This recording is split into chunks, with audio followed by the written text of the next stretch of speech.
ہم فضیلت الشیخ سید معراج ربانی صاحب حفظہ اللہ کے تہ دل سے شکر گزار ہیں، جنہوں نے ہماری سلفیت سیمینار کو سراہتے ہوئے سیمینار کی اہم موضوعات پر مفید کلپس تیار کی۔ جزاہ اللہ خیرہ۔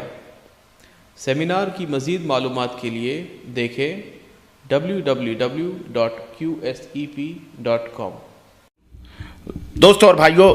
بدعات کو ثابت کرنے کے لیے خلف کے کچھ شبہات ہیں۔ آئیے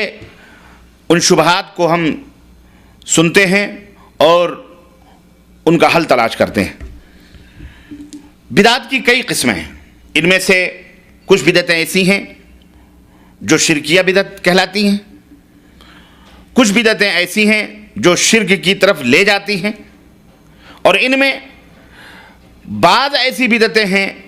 جو سنت کو ملیمیٹ کرتی ہیں یا سنت کو مٹاتی ہیں اور مٹانے والی ہیں۔ تو اس طرح سے بدعت کی ہمارے پاس 3 صورتیں اور 3 شکلیں ہوئیں: شرکیہ بدعت، یا وہ بدعت جو شرک تک پہنچانے والی ہیں، یا وہ بدعت جو سنتوں کو مٹانے والی ہیں۔ اور یہ جو نو ایجادات بدعات ہیں، یہ صحابہ اور تابعین کے زمانوں میں ہرگز سرے ہی سے موجود نہ تھیں۔ چنانچہ صحابہ کرام یا سلف صالحین کے زمانے میں نہ کوئی قبر و آستانہ تھا جس کی مجاوری ہوتی رہی ہو، ان پر قبے یا گنبد تعمیر کیے گئے ہوں، اور ان میں مدفون لوگوں سے شفاعت مانگی جا رہی ہو۔ اسی طرح نہ ان کے یہاں انبیاء اور صالحین کی حرمت یا ان کی جاہ و منزلت یا ان کی ذاتوں سے وسیلہ وغیرہ یا انہیں پکارنے کا ہی کوئی تصور تھا، اور نہ ہی ان کے یہاں قبروں کے پاس دعا کی جستجو کا کوئی اہتمام موجود تھا۔ اسی طرح ان کے پاس نہ کوئی میلاد النبی کے نام سے کوئی میلاد یا کوئی جنم دن یا کوئی برتھ ڈے وغیرہ اور ان کی مناسبتوں کے جشن اور تقریب ہی کا سرے سے کوئی تصور تھا، بلکہ یہ ساری چیزیں ان کے ہاں باجماع مسلمین غلط تھیں اور موجود ہی نہیں تھیں، وجود ہی نہیں تھا ان کا۔ اور جب مسئلہ ایسا ہے تو خلف یعنی بعد کے لوگوں نے ان بدعات کی وجہ جواز کے لیے جن شبہات سے استدلال کیا ہے،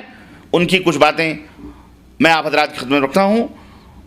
جن شبہات سے استدلال کیا ہے وہ شبہات 3 طرح کی ہیں۔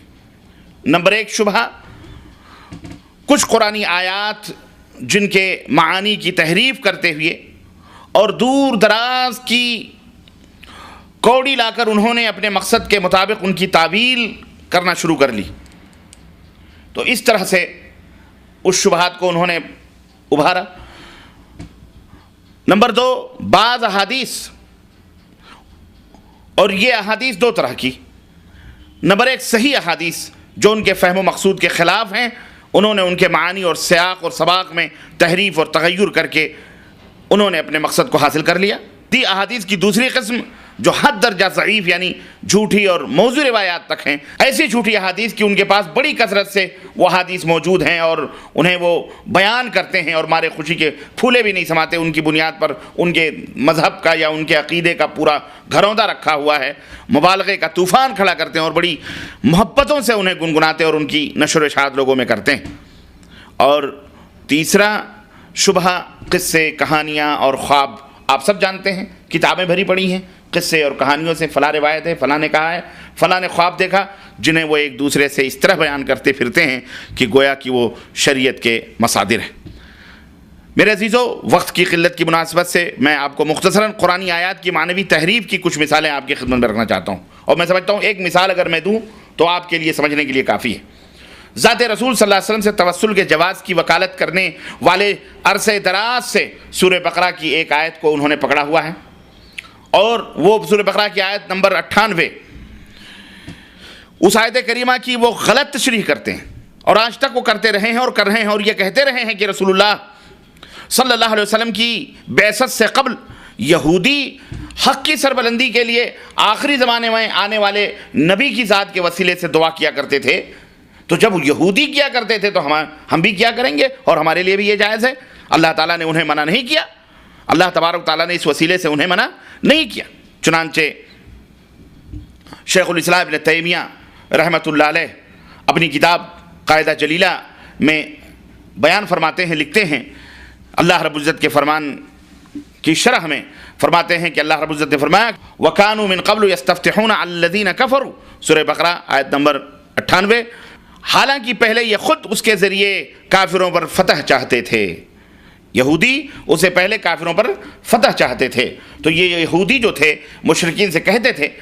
کہ جلد ہی اس نبی کی بعثت ہونے والی ہے اور ہم اس کے ساتھ مل کر تم سے جہاد کر کے تمہیں قتل کریں گے، یہ وہ کہا کرتے تھے۔ یہودی اللہ پر نہ تو آپ کی ذات کے ذریعے قسم کھایا کرتے تھے، نہ ہی آپ کے وسیلے سے دعا کرتے تھے، بلکہ وہ یہ کہتے تھے کہ وہ نبی آنے والا ہے اور اس نبی کے ساتھ مل کر ہم تم سے جہاد کریں گے، قتال کریں گے۔ سیمینار کی مزید معلومات کے لیے دیکھیں www.qsep.com